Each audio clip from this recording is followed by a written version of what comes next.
I remember the day I met Jack as if it was yesterday. I was sitting in a small, cozy cafe, drinking the cheapest coffee they offered and trying to organize my thoughts and plans.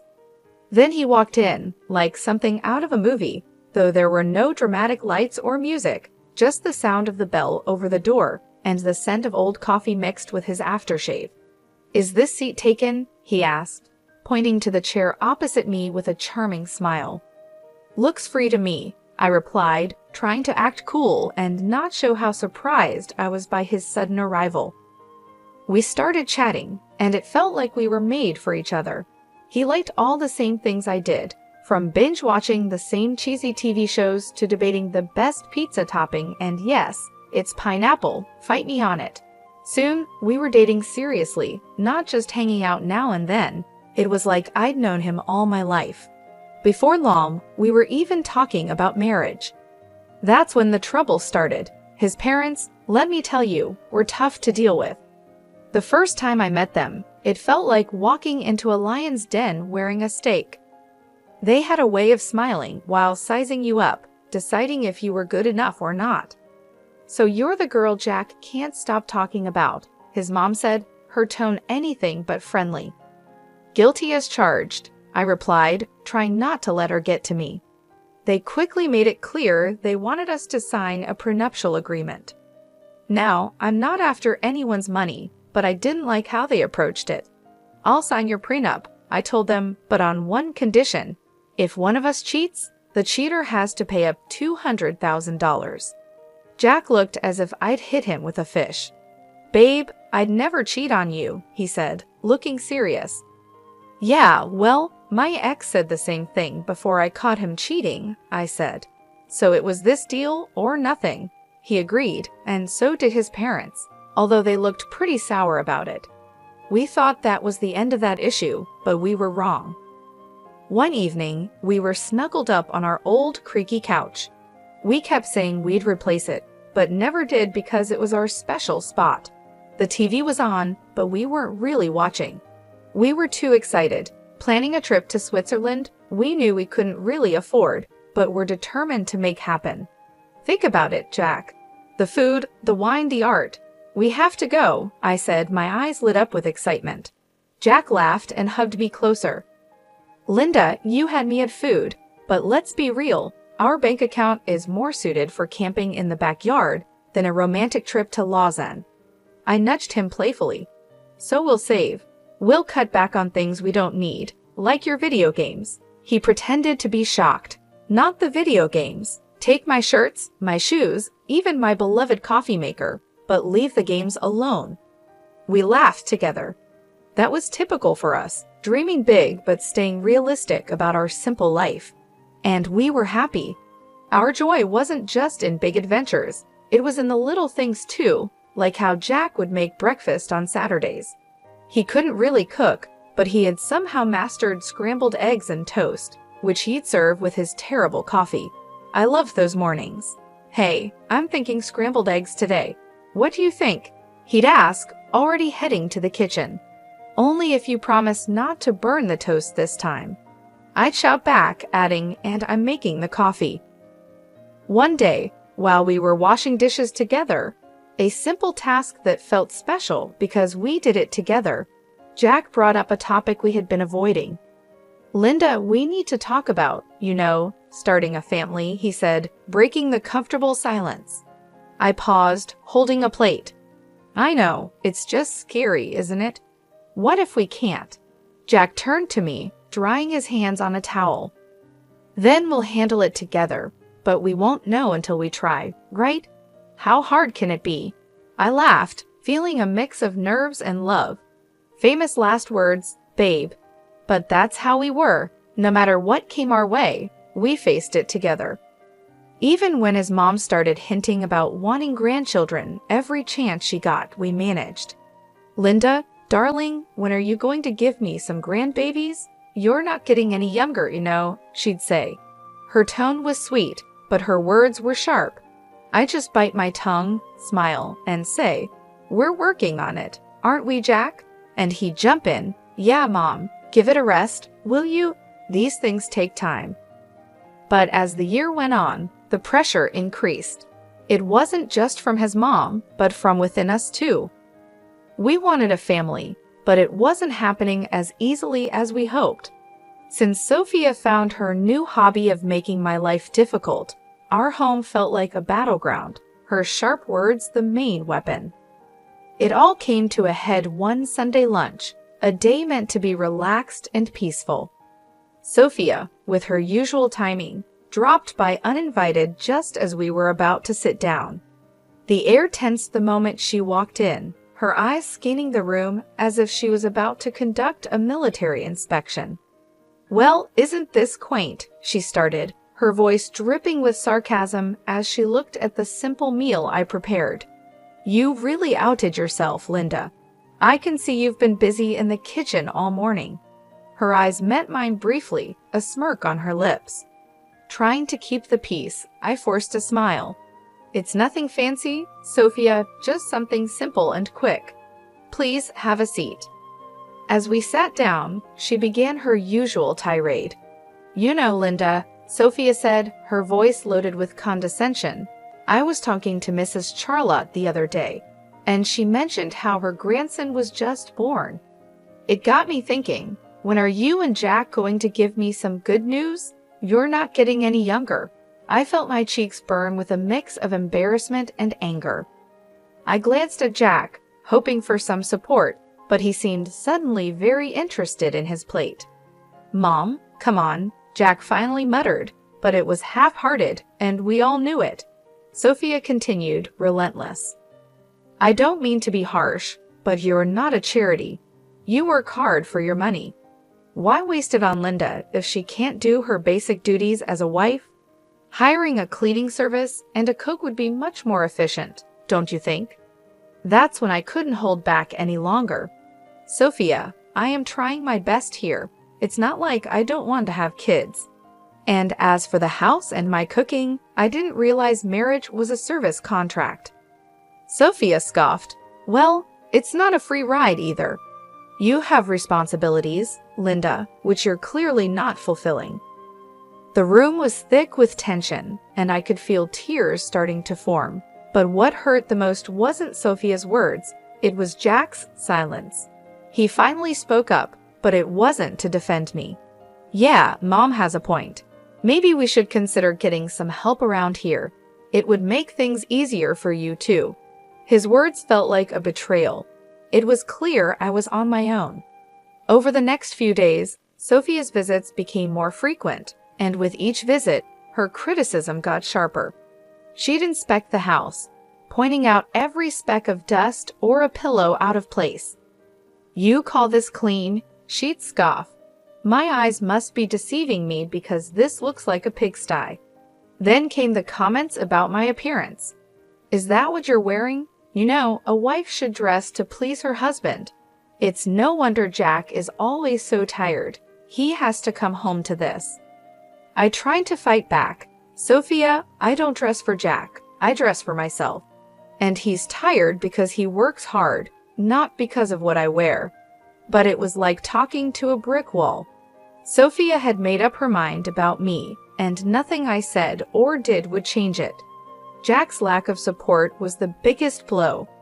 Each night after his mom left, we'd argue. "Why won't you stand up for me, Jack? She's walking all over us, and you're just letting her." "Linda, she's old and set in her ways. What do you want me to do? Kick my own mom out?" "No, but I want you to be my husband, to stand by me, not her." It was clear this was about more than just Sophia's disapproval. It was about us, our marriage, and whether we were strong enough to stand together or let Sophia's criticisms tear us apart as the days turned into weeks. I realized this wasn't just a temporary issue, it was a full-on attack, and if we didn't act soon, there might not be anything left to save. Things between me and Jack had been cold since Sophia intensified her criticisms.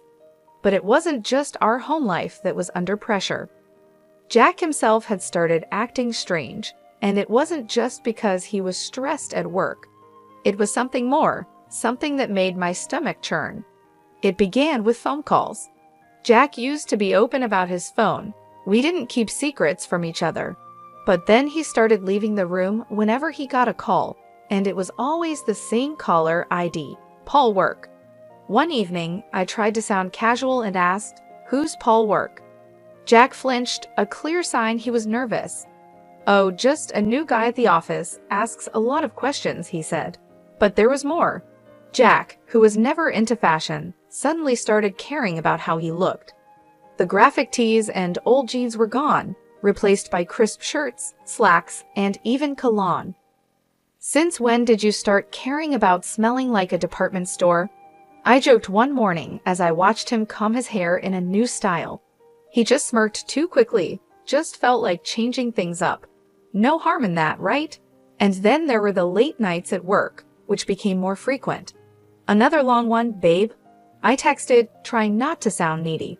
"Sorry, this project is killing me." "Won't be late, I promise," he texted back. But it would be well past midnight before I'd hear his keys in the door.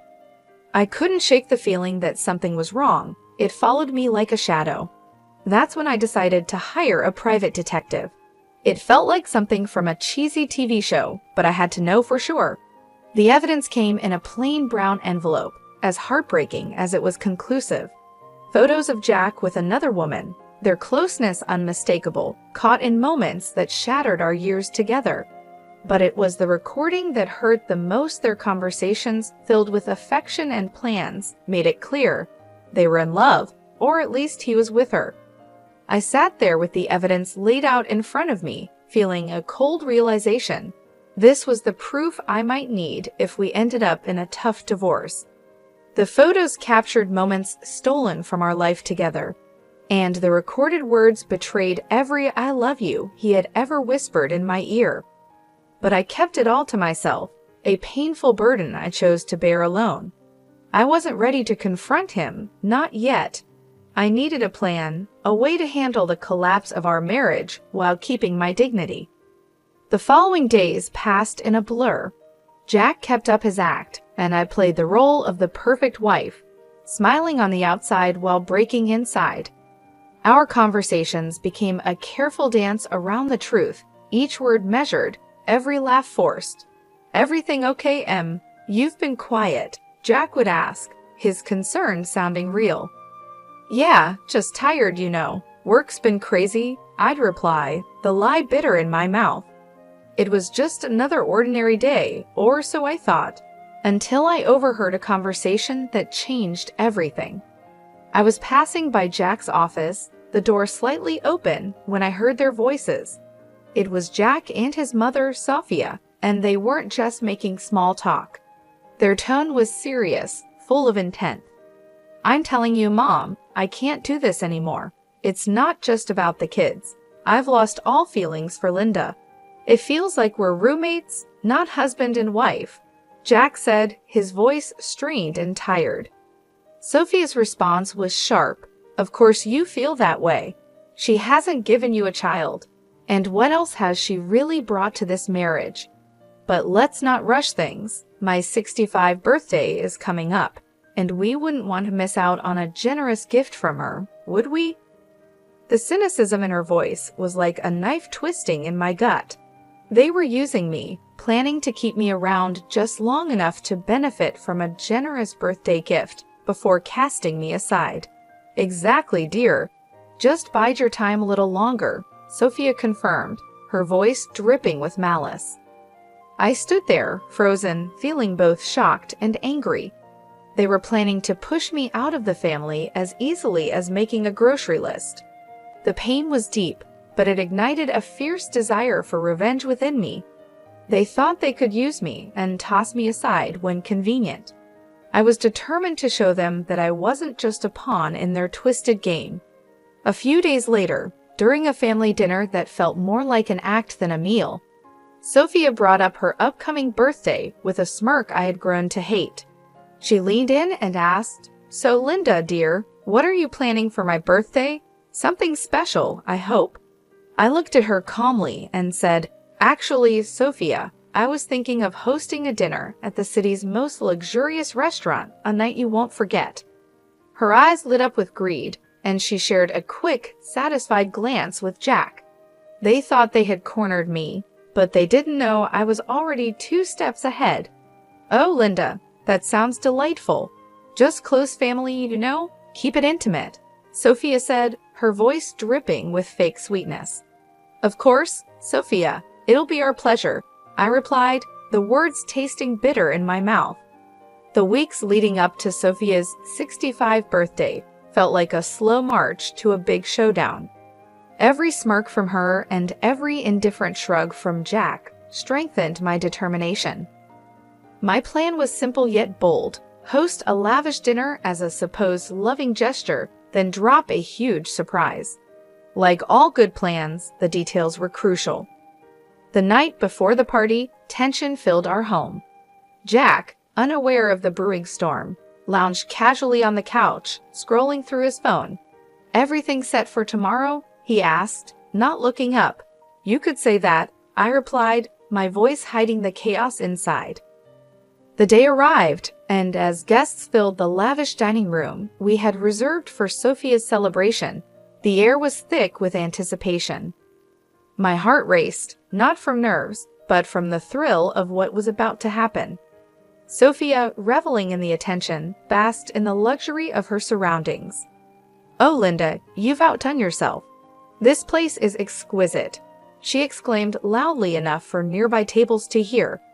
As we all settled in, the meal went on with the kind of strange cheer typical of such family events. Laughs were shared, stories exchanged. Then, as the dessert plates were cleared, the waiter approached with the final act of the evening, the bill. He leaned in discreetly and informed us the dinner cost was $66,000. I handed over my credit card, unnoticed by most. Then Jack, with a forced smirk, decided to announce his decision. "Linda, I think it's time everyone knew. I'm tired of this, of us. I want a divorce." His words hung in the air like a toxic cloud, silencing the room. Before I could fully grasp what he said, Sophia, sharp and unforgiving, chimed in. "Well then, since that's out in the open, I think it's best you leave, Linda. We're celebrating family tonight, and well, you're no longer part of it."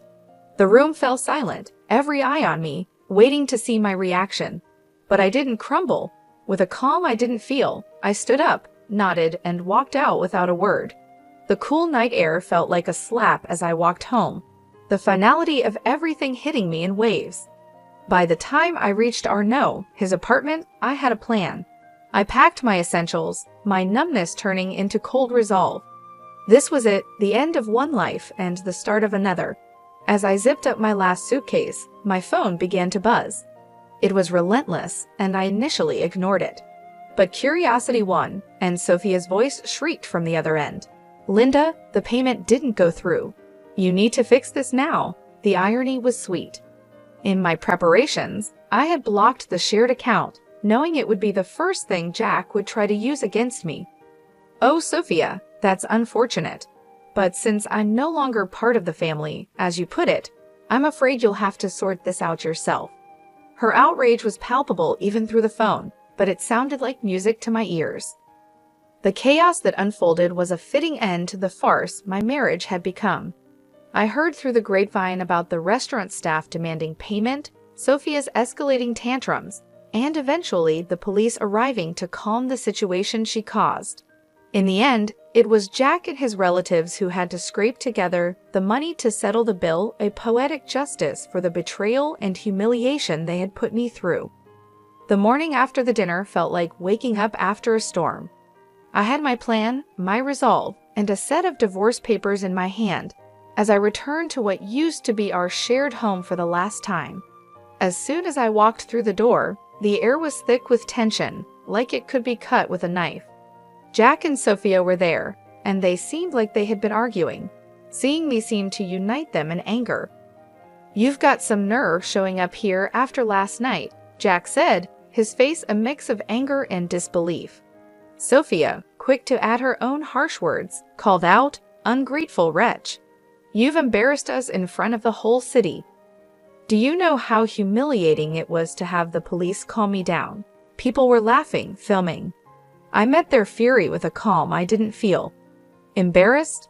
You think that's your biggest problem right now? I tossed the divorce papers on the table, placing the photos of Jack's infidelity on top. You should be more worried about this. Jack's face went pale as he picked up the photos, with his mother looking over his shoulder. Their anger turned to shock, and then to panic as they realized what I had. And let's not forget the prenup, shall we? I continued, my voice steady. You cheat, you pay $200,000, to be exact. Sophia's face twisted into a snarl. You wouldn't dare. You can't do this to us. Oh, but I can, and I will, I replied, my tone cold and final. Realizing the seriousness of the situation, Jack changed his approach. Please, let's talk about this. We can fix it. I couldn't help but laugh, bitter and hard. Fix it? You think you can just undo everything with a few words? No, Jack, it's done. Sophia, ever the manipulator, tried to soften her approach, her voice full of fake concern. Linda, darling, think about what you're doing. This will ruin us. That ship has sailed, Sophia. You should have thought about that before. Their begging turned to pleading, their words a desperate scramble to salvage what they could, but my mind was made up. I was done being the victim, done with their lies and manipulations. In the end, Jack had no choice but to borrow the money from his parents to pay me. As I left that house for the last time, check in hand, I felt a weight lift off my shoulders. After everything that had happened, I was finally free. I used the money from Jack to make a down payment on a small but cozy place of my own. It's amazing how much peace you can find in a home that's all yours, where every corner feels like a safe haven from the chaos of the past. Life is quieter now, and I prefer it that way. I've got a job that keeps me busy, friendly neighbors who nod and smile, and a little garden that's all mine to take care of. But every now and then, I hear some gossip about Jack and Sophia.